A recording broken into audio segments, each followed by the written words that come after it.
Hello guys, welcome back to my channel. আজকে আমি বানাচ্ছি হচ্ছে একদম সিম্পল চটপটা মুড়ি মাখা রেসিপি। তার জন্য আমি ভুজিয়া আর বাদাম আর একটু মটরটাকে ভাজা মটর নিয়েছি, চানা আর পেঁয়াজ, কুচনো ধনে ধনে পাতা আর কুচনো গন্ধরাজ লেবু আর কাঁচা লঙ্কা কেটে নিয়েছি, দেখতে পাচ্ছ। আমি সব কিছু একসাথে দিয়ে দিচ্ছি। আর একদম টেস্টি আর লাল চা বা দুধের চায়ের সাথে সন্ধ্যার সময় এরকম চটপটা মুড়ি মাখা হলে আর কি চাই বলো। তো তার জন্য দেখতে পাচ্ছ সব কিছু দিয়ে দিয়েছি।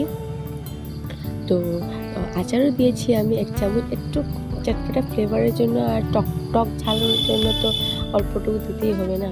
তো তারপর সরষের তেল দিয়েছি আর সবটুকু একসাথে মিক্স করে নিয়েছি।